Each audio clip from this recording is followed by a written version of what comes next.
ಈ ವಿಡಿಯೋದಲ್ಲಿ ಸೈತಾನನ ಬಗೆಗಿನ ಕೆಲ ಸಂಗತಿಗಳನ್ನು ನೋಡೋಣ. ಸೈತಾನ್ ಅನ್ನುವ ಪದ ಹೀಬ್ರು ಭಾಷೆಯಿಂದ ಬಂದಿದೆ. ಸೈತಾನ್ ಅನ್ನುವ ಪದಕ್ಕೆ ಅರ್ಥ ಎದುರಿಸುವವನು ಅಂತ. ಸೈತಾನನು ದೇವರಿಗೆ ವಿರುದ್ಧವಾಗಿ ತಿರುಗಿ ಬಿದ್ದದ್ದರಿಂದ ಅವನಿಗೆ ಎದುರಿಸುವವನು ಅಂದರೆ ಸೈತಾನ್ ಅಂತ ಹೆಸರು ಕೊಡಲಾಗಿದೆ. ಸೈತಾನನು ಮೊದಲು ಒಬ್ಬ ದೇವದೂತನಾಗಿದ್ದನು. ಪರಲೋಕದಲ್ಲಿ ದೇವರ ಬಳಿಯಲ್ಲಿರುವ ದೇವದೂತರಲ್ಲಿ ಸೈತಾನನು ಒಬ್ಬನಾಗಿದ್ದನು. ಆದರೆ ತನ್ನ ದೇವರಿಗೆ ವಿರುದ್ಧವಾಗಿ ಎದ್ದದ್ರಿಂದ ಪರಲೋಕದಿಂದ ತಳ್ಳಲ್ಪಟ್ಟು ಸೈತಾನನಾಗಿ ಬದಲಾದನು. ಅವನಿಗೆ ಪರಲೋಕದಲ್ಲಿ ವಾಸಸ್ಥಾನ ತಪ್ಪಿತು. ಸೈತಾನನನ್ನು ಉಂಟು ಮಾಡಿದ್ದು ಯಾರು? ದೇವರು ಸೈತಾನನನ್ನು ಉಂಟು ಮಾಡಿದ್ರ? ದೇವರು ಸೈತಾನನನ್ನು ಉಂಟು ಮಾಡಲಿಲ್ಲ.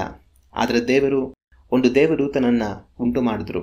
ಆದರೆ ಆ ದೇವದೂತ ದೇವರಿಗೆ ವಿರುದ್ಧವಾಗಿ ತಿರುಗಿ ಬಿದ್ದು ಸೈತಾನನಾಗಿ ಬದಲಾದ. ದೇವರು ದೇವದೂತರನ್ನಾಗಲಿ ಅಥವಾ ಮನುಷ್ಯರನ್ನಾಗಲಿ ರೋಬೋಟ್ ರೀತಿಯಲ್ಲಿ ಉಂಟು ಮಾಡಿಲ್ಲ. ಅವರಿಗೆ ಪೂರ್ಣ ಸ್ವತಂತ್ರ ಕೊಟ್ಟು ಉಂಟು ಮಾಡಿದ್ದಾರೆ. ಅವರಿಗೆ ದೇವರನ್ನು ಸೇವಿಸೋದಕ್ಕೂ ದೇವರಿಗೆ ವಿರುದ್ಧವಾಗಿ ತಿರುಗಿ ಬೀಳೋದಕ್ಕೂ ಪೂರ್ಣ ಸ್ವತಂತ್ರ ಇದೆ. ಸೈತಾನನು ಈ ಸ್ವತಂತ್ರವನ್ನು ಉಪಯೋಗಿಸಿ ದೇವರಿಗೆ ವಿರುದ್ಧವಾಗಿ ತಿರುಗಿ ಬಿದ್ದು ಸೈತಾನನಾಗಿ ಬದಲಾದ. ಇವತ್ತು ನಿಮಗೂ ಸಹ ಇದೇ ಅವಕಾಶ ಇದೆ. ನೀವು ದೇವರಿಗೆ ಒಳಗಾಗ್ತೀರಾ ಅಥವಾ ತಿರುಗಿ ಬೀಳ್ತೀರಾ? ಯೋಚನೆ ಮಾಡಿ. ಸೈತಾನನು ತಾನೊಬ್ಬನೇ ದೇವರಿಗೆ ವಿರುದ್ಧವಾಗಿ ಏಳಲಿಲ್ಲ.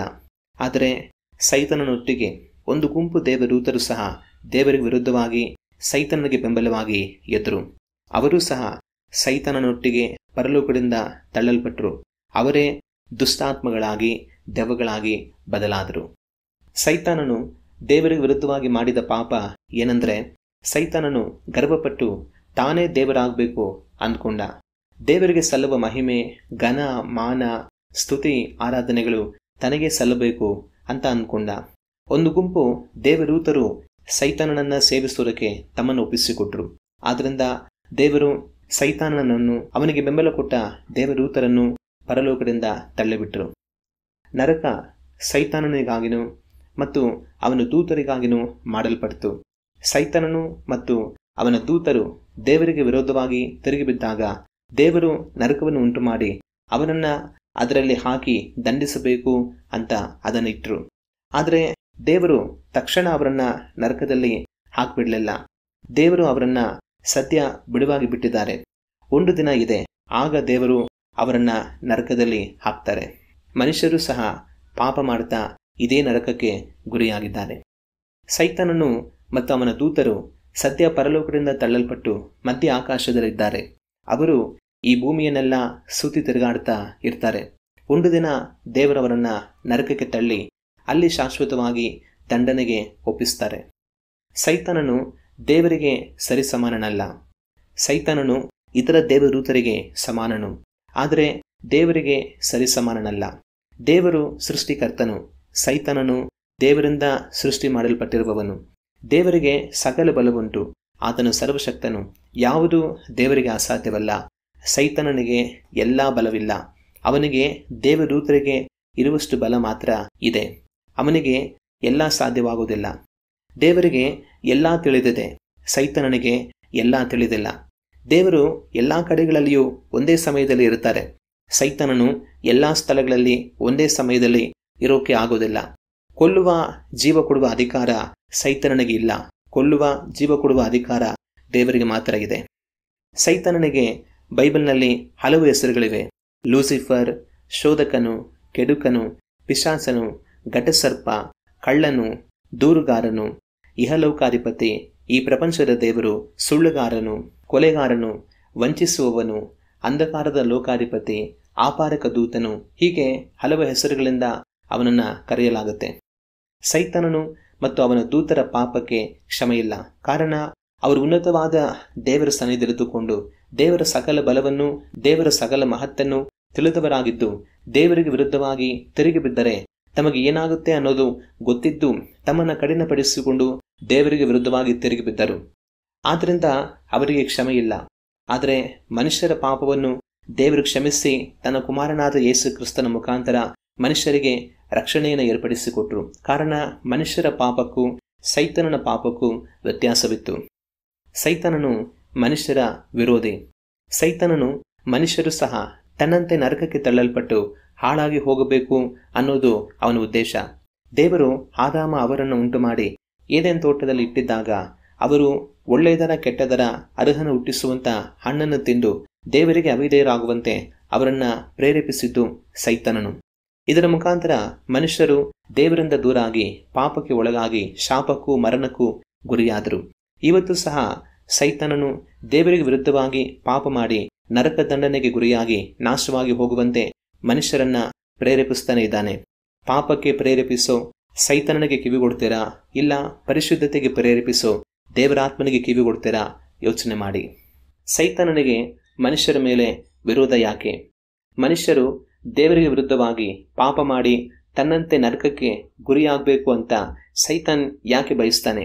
ಕಾರಣ ಮನುಷ್ಯರು ದೇವರ ಸ್ವರೂಪ. ದೇವರು ತನ್ನ ಸ್ವರೂಪದಲ್ಲಿ ಮನುಷ್ಯರನ್ನ ಉಂಟು ಮಾಡಿದರು. ಸೈತಾನನಿಗೆ ದೇವರ ಮೇಲೆ ಕೋಪ, ಆದರೆ ದೇವರಿಗೆ ಏನು ಮಾಡೋಕ್ಕಾಗುತ್ತೆ? ಏನು ಮಾಡೋಕ್ಕಾಗಲ್ಲ. ಅದಕ್ಕೋಸ್ಕರನೇ ದೇವರ ಮೇಲಿನ ಕೋಪವನ್ನ ದೇವರು ತನ್ನ ಸ್ವರೂಪದಲ್ಲಿ ಉಂಟು ಮಾಡಿರೋ ಮನುಷ್ಯರ ಮೇಲೆ ತೋರಿಸಿ ಅವರನ್ನ ಹಾಳು ಮಾಡಿ ಬಾರಿಸೋದ್ರಲ್ಲಿ ಅವನಿಗೆ ತುಂಬಾ ಸಂತೋಷ. ಅವರು ಬಾಧೆಗೆ ಒಳಗಾಗುವಾಗ ಅದು ದೇವರನ್ನ ಬಾರಿಸುತ್ತೆ, ಅದು ಅವನಿಗೆ ಸಂತೋಷ. ದೇವರನ್ನ ನೇರವಾಗಿ ಬಾರಿಸೋಕ್ಕಾಗಲ್ಲ ಅಂದ್ರೂ ಪರೋಕ್ಷವಾಗಿ ಬಾರಿಸ್ಬೋದು ಅನ್ನೋದು ಅವನ ಉದ್ದೇಶ.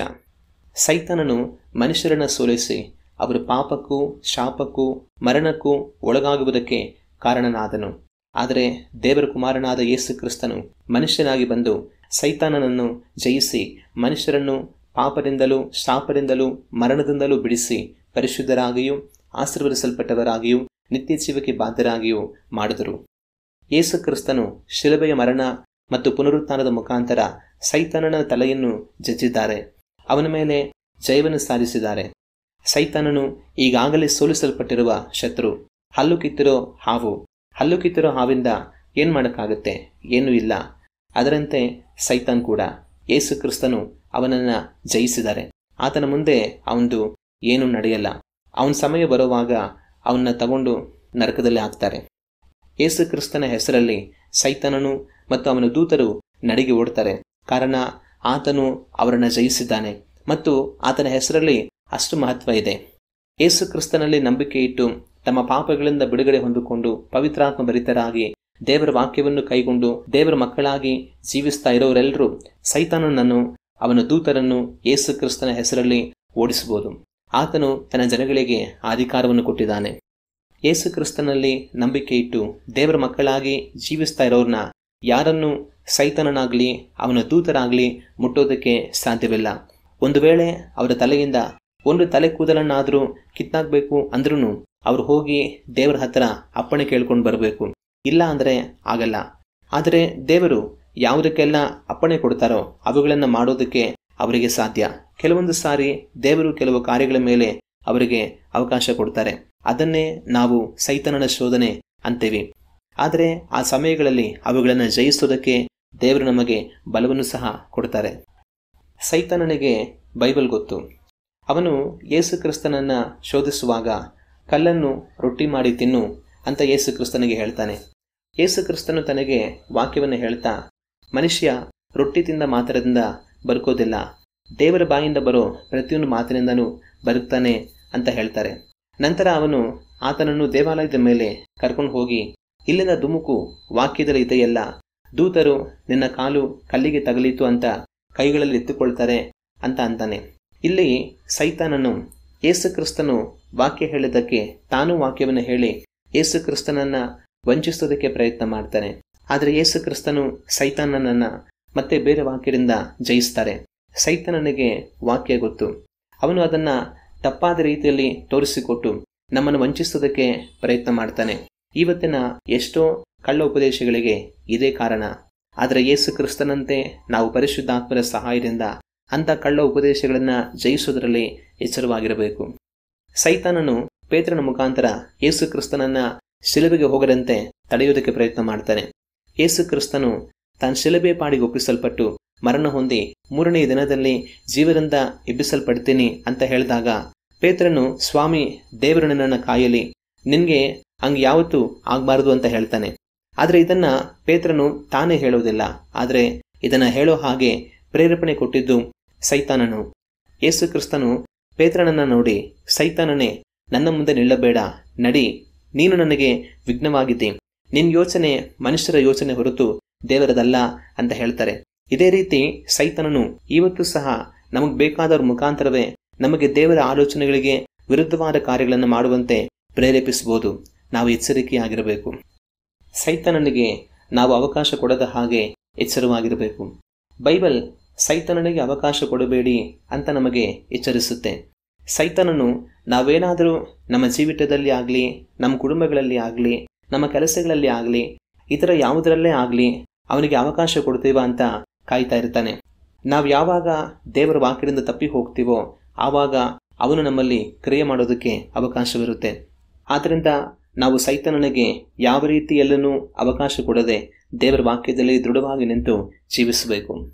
ಯೇಸು ಕ್ರಿಸ್ತನ ಬರುವಿಕೆಯ ಸಮಯದಲ್ಲಿ ಸೈತಾನನು ಸೆರೆ ಹಿಡಿಯಲ್ಪಟ್ಟು 1000 ವರ್ಷ ಬಂಧನದಲ್ಲಿಡಲ್ಪಡ್ತಾನೆ. ಆ 1000 ವರ್ಷಗಳು ಯೇಸು ಕ್ರಿಸ್ತನು ಭೂಮಿಯನ್ನು ಆಳ್ತಾರೆ. ನಂತರ ಸೈತಾನನಿಗೆ ಸ್ವಲ್ಪ ಕಾಲ ಬಿಡುಗಡೆಯಾಗುತ್ತೆ. ಆನಂತರ ಭೂಲೋಕದ ಕೊನೆಯ ಯುದ್ಧ ನಡೆಯುತ್ತೆ. ಆನಂತರ ಸೈತಾನನು ಬೆಂಕಿಯ ಕೆರೆಗೆ ಅಂದರೆ ನರಕಕ್ಕೆ ಹಾಕಲ್ಪಟ್ಟು ಅಲ್ಲಿ ಯುಗ ಯುಗಾಂತರಗಳಲ್ಲೇನೂ ಯಾತನೆಯನ್ನು ಅನುಭವಿಸ್ತಾನೆ.